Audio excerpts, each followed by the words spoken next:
Hi hello. এখন তো গরমকাল আর পটলেরই সিজন, তাই এই গরমকালে পটলের দোরমা রান্না করব না সেটা তো হতেই পারে না। তবে কোন পদ্ধতিতে এই পটলের দোরমা রান্না করলে খুব সহজেই হয়ে যাবে আর খেতে খুবই টেস্টি হবে সেটাই আজকে তোমাদের সাথে শেয়ার করে নেব। এই পটলের দোরমা তৈরি করার জন্য কিন্তু আমরা বেশ বড় বড় সাইজেরই 8-9টা পটল নিয়েছি। আর পটলের মাথাটা কিন্তু আমরা একটু বেশি করেই বাদ দিচ্ছি, যাতে পটলের ভেতরের অংশটা চেঁচে বার করতে আমাদের একটু সুবিধে হয়।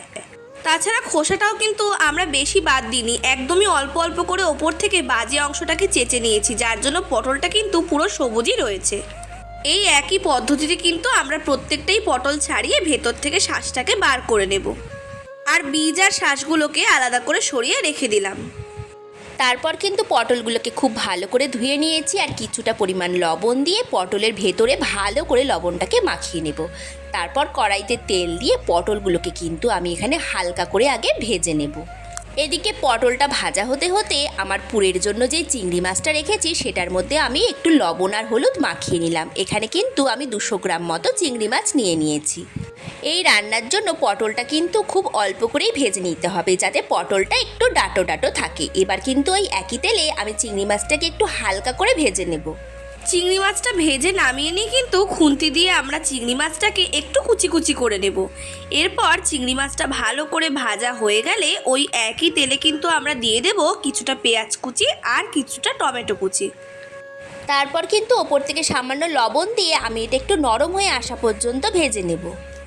পেঁয়াজ আর টমেটোটা ভালো করে নরম হয়ে এলে এর মধ্যে আমরা দিয়ে দিচ্ছি কিছুটা রসুন বাটা আর কিছুটা আদা বাটা। এরপর সব কিছুকে ভালো করে মিশিয়ে নেব। আদা আর রসুনের কাঁচা গন্ধটা চলে গেলে কিন্তু আমি পটলের বীজগুলো একটুখানি মিক্সিতে বেটে নিয়েছিলাম, সেইটা এর মধ্যে দিয়ে ভালো করে কষিয়ে নেব। পটলের বীজ বাটা দেওয়ার পর এটাকে কিন্তু আমরা বেশ ভালো করে অনেকক্ষণ ধরেই ভেজে নেব, যতক্ষণ না অবধি এর মধ্যে থেকে তেল বেরিয়ে আসছে। পটলের বীজটা ভালো করে কষে নেওয়ার পর ওপর থেকে দিয়ে দেবো 1/2 চামচ লঙ্কার গুঁড়ো আর 1/2 চামচ হলুদ গুঁড়ো। তারপর সব কিছু ভালো করে মিশিয়ে ওপর থেকে দিয়ে দেবো সামান্য লবণ আর আমাদের কুচো করে রাখা সেই চিংড়ি মাছটা। তারপর সব কিছু ভালো করে মিশিয়ে আরেকটু সময় নিয়ে কিন্তু এটা শুকনো হয়ে আসা অবধি আমি কষিয়ে নেব। এবার ওদিকে ভেজে রাখা পটলগুলোকেও নিয়ে নিয়েছি। পুরটা তো তৈরি হয়েই গেল। এবার পটলগুলোর ভেতরে খুব আস্তে আস্তে কিন্তু পুরটাকে পুরে দিতে হবে, যাতে পটলটা ছিঁড়ে না যায়। পটলের মধ্যে পুরটা ভরার পর অনেকে কিন্তু এর মুখটা পটলের কাটা অংশ দিয়ে আটকেও দেয়, আবার অনেকে এর মধ্যে আঠাও ব্যবহার করে। তবে আজকে আমি যে পদ্ধতিতে করব তাতে কিন্তু এটার কোনো কিছু করারই প্রয়োজন হবে না। আর এইভাবেই একে একে খুব সাবধানে আমি কিন্তু সব পুরটা পটলের মধ্যে পুরে নিচ্ছি। আপনারা কিন্তু বাড়িতে অবশ্যই এই রেসিপিটা ট্রাই করবেন আর আমাদেরকে কিন্তু জানাতে ভুলবেন না যে রেসিপিটা আপনাদের কেমন লাগলো। সব পটলে পুর তো ভরা হয়ে গেছে, চলুন এবার এর গ্রেভিটা আমরা তৈরি করে নিই। আমরা কড়াইতে সামান্য তেল দিয়ে দিয়েছি, তার মধ্যে গরম মশলা আর একটা তেজপাতা ফোড়ন দিয়েছি আর দিয়েছি কিছুটা জিরে। তারপর দিয়েছি আমি 2টো পেঁয়াজ বাটা। তারপর ভালো করে পেঁয়াজটাকে কিন্তু এর মধ্যে আমি কষিয়ে নেব। আর তারপর দিয়ে দেব 1 চামচ আদা বাটা আর 1 চামচ রসুন বাটা। তারপর আদা রসুনের কাঁচা গন্ধটা চলে গেলে আমি দিয়ে দেব একটা গোটা টমেটো পেস্ট।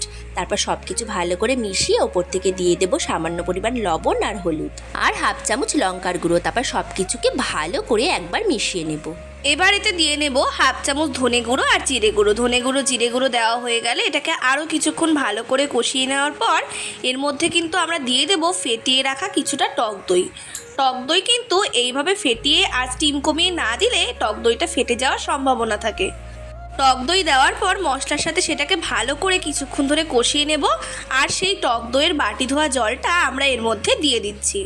আর এতে কিন্তু স্বাদের ব্যালেন্স আনার জন্য আমি 2-4 দানা চিনিও ব্যবহার করেছি। তারপর কিন্তু ঝোলটা একটু ফুটে আসলেই আমাদের সব পটলগুলো এর মধ্যে দিয়ে ঢাকা চাপা দিয়ে এপিট ওপিট একটু মজে আসা পর্যন্ত ওয়েট করব।